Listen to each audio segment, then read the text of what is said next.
नमस्कार विद्यार्थी मित्रांनो, स्वागत आहे तुम्हा सर्वांचं महा एक्झाम पॉईंट आपल्या एज्युकेशनल यूट्यूब चॅनलवरती. तर विद्यार्थी मित्रांनो, आपला आजचा व्हिडिओचा भाग हा 7 आहे, ज्यामध्ये आपण DMR पदभरती 2025च्या सर्व पदांसाठी उपयुक्त असे अतिशय महत्त्वाचे आपण अतिसंभाव्य प्रश्न आपण पाहत आहोत. तर मागील आपण अनेक दिवसांपासून जी आपली DMRची सिरीज चालू आहे, ती सिरीज आता आजपासून जे आपण कंटिन्यू करणार आहोत, ज्यामध्ये आपण विषयानिहाय सर्व आपण तुमच्या TCS पॅटर्ननुसार परीक्षेचा आपण अभ्यासक्रम यामध्ये पाहणार आहोत. तर मित्रांनो, तुम्ही आपल्या चॅनलवर नवीन असाल तर आपल्या चॅनलला फटाफट सबस्क्राईब करून घ्या, जेणेकरून DMRच्या परीक्षेसंदर्भातला कोणताही व्हिडिओ हा तुमच्याकडून मिस होणार नाही व त्यासोबतच जी येणारी महत्त्वपूर्ण अपडेट आहे ते देखील तुम्हाला सर्वात लवकरात लवकर या ठिकाणी तुम्हाला पाहायला मिळणारी असेल. तर मित्रांनो, हे जे प्रश्न आपण आजच्या व्हिडिओमध्ये पाहणार आहोत, तुम्ही DMRच्या कोणत्याही पदाकरता अप्लाय केलेला असाल तर त्यामधला जो नॉन टेक्निकलचा सेक्शन आहे त्यामधल्या प्रत्येक पदासाठी हा प्रश्न जे विचारला जाऊ शकणारा आहे. आणि मित्रांनो, हे जे प्रश्न आहेत TCSच्या आतापर्यंतच्या घेतलेल्या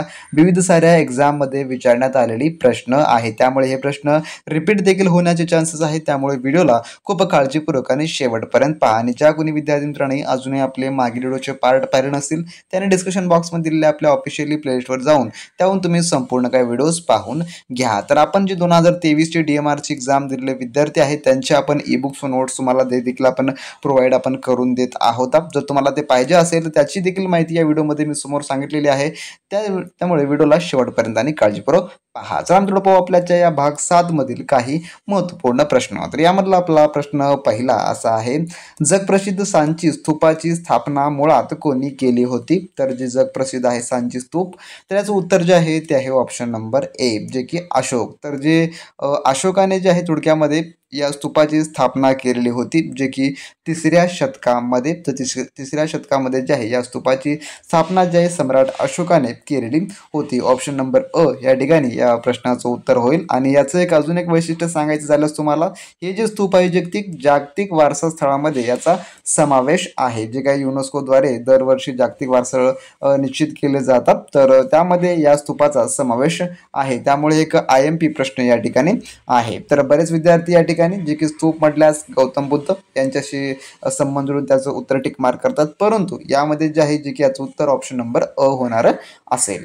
त्यानंतरचा प्रश्न आपला 2 असा आहे, शीतयुद्ध हे खालीलपैकी कोणत्या 2 देशांमधील तणावामुळे झाले होते? तर शीतयुद्ध, तर याचं उत्तर जे आहे ते आहे ऑप्शन नंबर अ, जे की United states and Soviet union. तर युनायटेड स्टेट आणि सोव्हिएत युनियन यांच्या तणावामुळे जे थोडक्यामध्ये शीतयुद्ध झालं होतं, जे की राजकीय आर्थिक असे अनेक तणाव होते ज्यावेळेस हे झालेलं होतं. जर कधी झाला असा प्रश्न तुम्हाला आला तर हा जो शीतयुद्ध झालेला आहे ते आहे 1947 ते 1991 या काळामध्ये झालेलं आहे. ऑप्शन नंबर या ठिकाणी ए उत्तर होणार असेल. त्यानंतर आपला पुढील प्रश्न 3 असा आहे, जय जवान जय किसान या घोषवाक्याची रचना कोणाद्वारे केली गेली? तर याचं जे उत्तर आहे ते आहे ऑप्शन नंबर ब, जे की लाल बहादूर शास्त्री. तर लाल बहादूर शास्त्री यांच्याद्वारे जे आहे थोडक्यामध्ये जय जवान जय किसान या घोषवाक्याची रचना केली गेलेली आहे किंवा घोषवाक्य देण्यात आलेलं आहे. तर कधी देण्यात आलेलं असा जर तुम्हाला प्रश्न आला तर ते आहे 1965 साली, ज्यावेळेस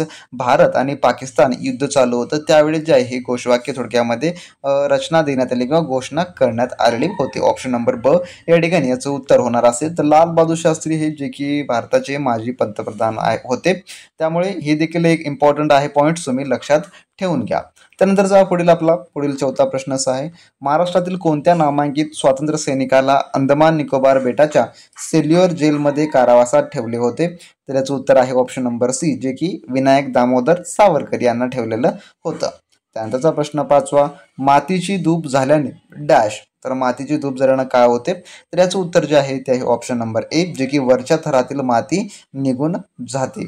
ही आहे याचं उत्तर ऑप्शन नंबर ए या ठिकाणी होणार असेल. तर परीक्षेत तुम्हाला भारताचा भूगोल, महाराष्ट्राचा भूगोल, तसेच जे काही नागरिकशास्त्र, अर्थशास्त्र, राज्यशास्त्र ह्या सर्व टॉपिकवरच तुम्हाला नॉन टेक्निकलमध्ये प्रश्न येणारे असतील. त्यामुळे तुमच्यासाठी हे सर्व टॉपिक्स जे की IMPच्या दृष्टिकोनातून पाहावं लागणार असेल. आणि हे प्रश्न जे आहे TCSनं मागील अनेक एक्झाममध्ये विचारली गेलेली आहेत, त्यामुळे प्रत्येक प्रश्न हा एक्झाम पर्स्पेक्टिव्ह खूप इम्पॉर्टंट आहे. व्हिडिओला तुम्ही शेवटपर्यंत काळजीपूर्वक पहा. त्यानंतर प्रश्न 6वा आपला, डॅश भारतातील सगळ्यात मोठ्या नदीतील बेटे आहे? तर याचं उत्तर जे आहे ते आहे ऑप्शन नंबर ब, जे की मांजुली हे जे आहे थोडक्यामध्ये भारतातील सगळ्यात मोठे नदीतील बेट आहे. ऑप्शन नंबर ब या ठिकाणी याचं उत्तर होणार आहे. तर हे जे आहे ब्रह्मपुत्रा नदीवरील जगातील सर्वात मोठे जे की बेट आहे. ऑप्शन नंबर ब या ठिकाणी याचं उत्तर होणार असेल. त्यानंतरचा प्रश्न आपला 7वाचा आहे.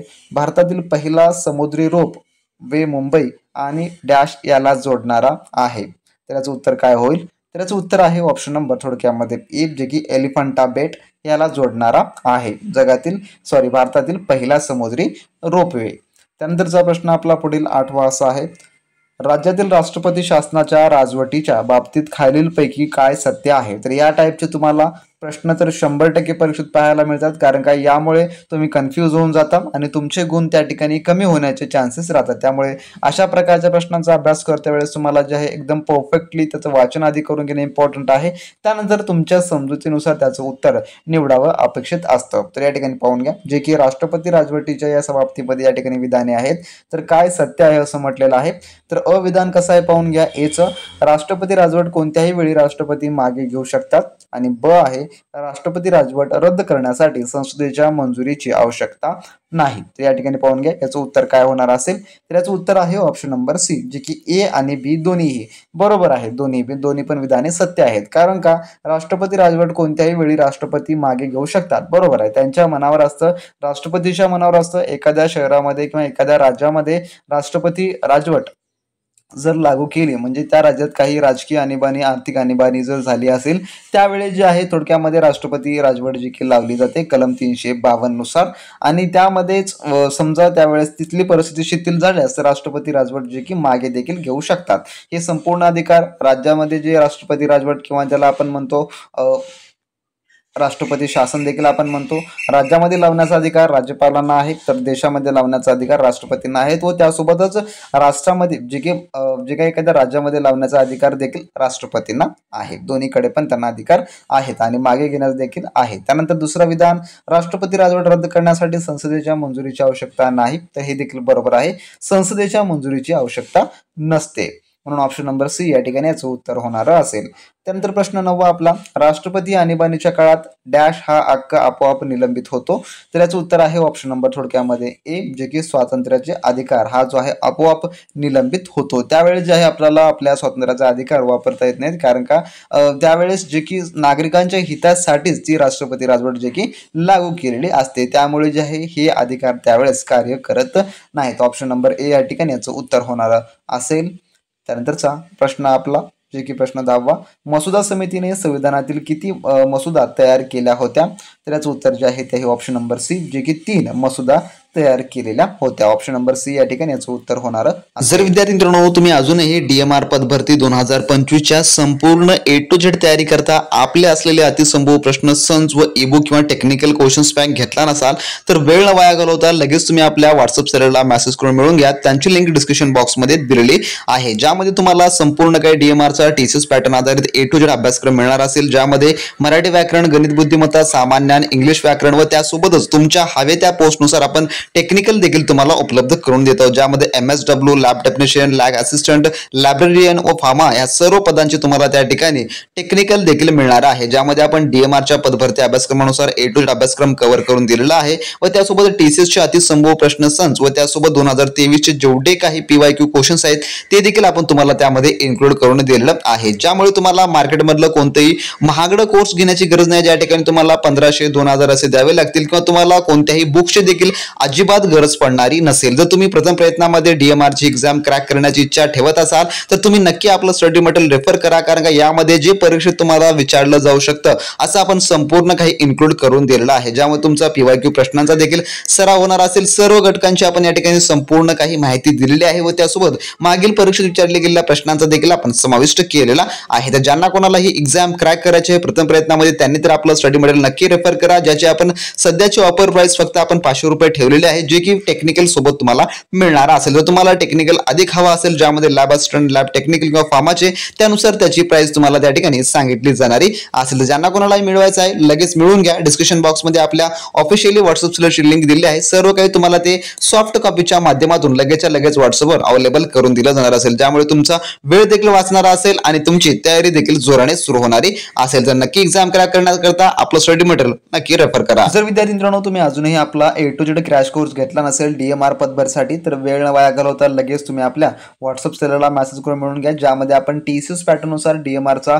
A to Z अभ्यासक्रम उपलब्ध करून दिलेला आहे. त्यासोबत तुम्ही कोणत्याही पदाकरता अप्लाय केला असेल ज्यामध्ये librarian, lab technician, lab assistant, physiotherapist किंवा इतर कोणत्याही पदाकरता तुम्हाला टेक्निकल हवा असेल तर त्या ठिकाणी उपलब्ध आहे. त्यासोबत नॉन टेक्निकल देखील तुम्हाला आपण त्यामध्ये उपलब्ध करून देत आहोत फक्त 500 रुपयाच्या प्राइस मध्ये, जे की तुम्ही इतर पाहू शकता. फक्त नॉन टेक्निकल साठी तुम्हाला 1000, 1500, 2000 द्यावे लागत आहेत, परंतु तुम्हाला A to Z अभ्यासक्रम आपण उपलब्ध करून देत आहोत आणि 100% तुम्ही हे एक्झाम क्रॅक करू शकता याची देखील आपण हमी देत आहोत. कारण का त्यामध्ये आपण असं कोणताही टॉपिक आपण सोडलेला नाही आहे जे की ज्यामुळे तुम्हाला परीक्षेमध्ये पश्चाताप होणार असेल. सर्व काही आपण त्यामध्ये इन्क्लूड करून दिलेलं आहे. ज्यांना कोणाला ही परीक्षा प्रथम प्रयत्नामध्ये उत्तीर्ण व्हायचं आहे त्यांनी मात्र आपल्या व्हॉट्सअप सेलरला मेसेज करून सर्व काही स्टडी मटेरियल मिळवून घ्या, जे की सध्याची आपण ऑफर प्राइस फक्त आपण 500 रुपये ठेवलेली आहे, जी की ही प्राइस पुढे जाऊन वाढू देखील शकते. त्यामुळे ज्यांना कोणाला मिळवायचं आहे लगेचच्या लगेच व्हॉट्सअपला सेलरला मेसेज करा आणि मिळवून घ्या 2 मिनिटाच्या आत. त्यानंतर पुढील आपला 11वा प्रश्न, ध्यास यांच्या संदर्भ कोवळे, खोड, शेंडा, पेशी, गर्भ, पराकोश इत्यादीचा वापर करून वनस्पतीची पुनरुत्पादन करण्याची आहे. तर याचं उत्तर आहे ऑप्शन नंबर सी, जे की सूक्ष्म पुनरुत्पादन. त्यानंतरचा प्रश्न 12वा, वनस्पतीच्या वाढीसाठी किती पोषण द्रव्य आवश्यक असल्याचे आढळून आले आहेत. तर याचं उत्तर आहे ऑप्शन नंबर सी, जे की 17. त्यानंतरचा प्रश्न 13वा, प्रथिनांच्या रचनात्मक स्थिरीकरणात महत्वाची भूमिका पार पाडणारे पोषक द्रव्य डॅश आहे. तर याचं उत्तर जे आहे ते आहे ऑप्शन नंबर सी, जे की गंधक. त्यानंतरचा प्रश्न आपला 14वा, डॅश म्हणजे ठराविक वनस्पतीमध्ये खोडांच्या तळाशी वाढणारा आडवा व पसरट भाग होय. तर याचं उत्तर आहे सी, ऑप्शन नंबर सी, जे की ऑफसेट. त्यानंतरचा प्रश्न 15वा, जिल्ह्यातील सर्व प्राथमिक सहकारी पतपुरवठा संस्था डॅशच्या सदस्य असतात. तर याचं उत्तर आहे ऑप्शन नंबर ए, जे की मध्यवर्ती सहकारी बँकच्या सदस्य असतात. ऑप्शन नंबर ए या ठिकाणी याचं उत्तर होणार असेल. तर संपूर्ण काही आपण टेक्निकल आणि नॉन टेक्निकलचा आपण सविस्तर अभ्यासक्रम तुम्हाला उपलब्ध करून दिलेला आहे तुमच्या टेक्निकल पोस्टनुसार देखील, ज्यामुळे तुम्हाला अभ्यास करणं देखील अतिशय सोपं होणार आहे. त्यानंतर प्रश्न 16वा, भारतीय रिझर्व्ह बँकेचे मुख्यालय डॅश येथे आहे. तर याचं उत्तर आहे ऑप्शन नंबर ए, जे की मुंबई या ठिकाणी आहे.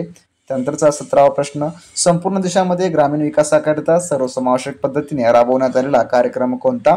तर याचं उत्तर आहे ऑप्शन नंबर ए, जे की एकात्मिक ग्रामीण विकास कार्यक्रम हा कार्यक्रम आहे. त्यानंतरचा प्रश्न 18वा आपला, पंचायत राज प्रणालीमध्ये ग्राम असलेली संस्था असते.